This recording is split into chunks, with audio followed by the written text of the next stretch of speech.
question 6 কি দিয়েছে যদি পি আৰু কিউ অখণ্ড সংখ্যা যাৰ 1 ৰ বাহিৰে অন্য সাধাৰণ উৎপাদক নাই তেনেহলে পি বাই কিউ আৰ্হিত থকা বিভিন্ন পৰিমেয় সংখ্যা লোৱা যিবিলাকৰ দশমিক বিস্তৃতি পৰিসমাপ্ত আৰু পৰ্যবেক্ষণ কৰা চোৱা মানে আমাক কি কৈছে যিবিলাকৰ দশমিক বিস্তৃতি পৰিসমাপ্ত হ'ব লাগিব আৰু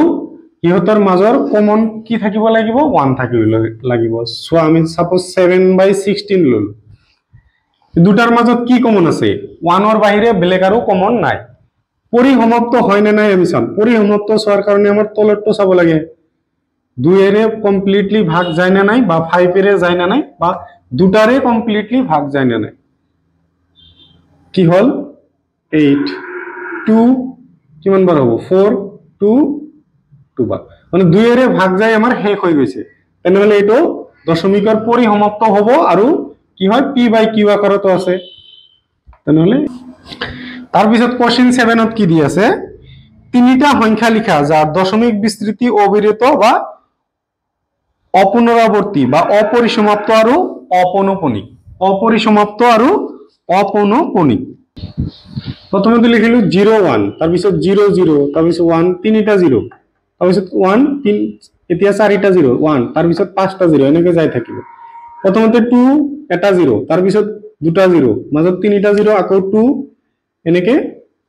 ইয়াৰ পিছত চাৰিটা 0 এতিয়া লম 3 লম সাপোজ এনেকৈ ললো 0.003 তাৰ পিছত দুটা 0 আছিল এতিয়া তিনিটা 0 দিম তিনটা আছিল এতিয়া চাৰিটা দিম এনেকৈ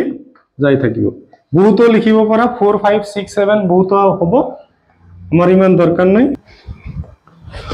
কোশ্চেন নম্বৰ 8 ত কি দি আছে 5/7 আৰু 9/11 ৰ মাজত থকা তিনিটা ভিন্ন অপৰিমেয় সংখ্যা উলিওৱা সব आंसर কেটা কি হ'ব 750 প্ৰথমতে এটা 0 তাৰ মাজত দুটা 0 তিনিটা 0 তাৰ পিছত 75 চাৰিটা 0 এনেকৈ গৈ থাকিব 767 প্ৰথমতে এটা 0 তাৰ পিছত দুটা 0 তাৰ পিছত 767 ৰ পিছত তিনিটা 0 এনেকৈ যাই থাকিব এটা চোৱা 80 8 ৰ পিছত 00 8 ৰ পিছত তিনিটা 0 এবাৰ 8 ৰ পিছত কিমান হ'ব চাৰিটা 0 এনেকৈ গৈ থাকিব ভিডিওটো পজ কৰি লিখি লোৱা কোশ্চেন 9 ত কি দি আছে তলৰ সংখ্যা কেইটা পৰিমেয় আৰু অপৰিমেয় হিচাপে শ্ৰেণী বিভক্ত কৰা সো ৰুট ওভাৰ থাকিলে আমাৰ কি হয় ৰুট ওভাৰ যদি আমাৰ মৌলিক সংখ্যাৰ ওপৰত ৰুট ওভাৰ থাকে তেনেহলে মৌলিক সংখ্যাই নহয় যদি আমি তো বৰ্গ সংখ্যা নহয় এই যেটো সংখ্যা দিয়া কোশ্চেন 1 ত সব কি দি আছে 23 ৰুট ওভাৰ 23 দি আছে সো আমাৰ যদি বৰ্গ সংখ্যা নহয় আৰু ইয়াৰ ওপৰত যদি ৰুট ওভাৰ দিয়া থাকে তেনেহলে এটো কি হৈ যাব অপৰিমেয় সংখ্যা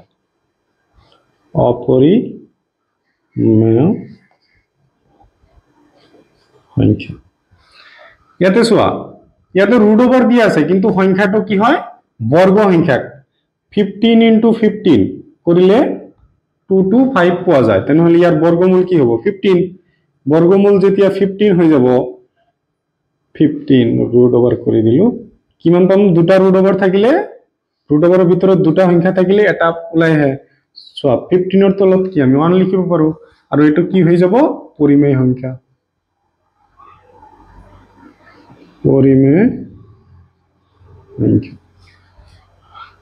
এনেকুৱা দশমিক যদি দিয়া থাকে আৰু যদি শেষ হৈ থাকে ওপৰত যদি কিবা আজ দিয়া না থাকে বা ডট দিয়া না থাকে বা ইয়াৰ পিছত ডট ডট দিয়া না থাকে তেনেহলে এটো কি হৈ যাব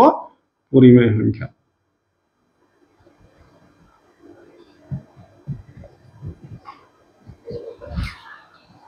আৰু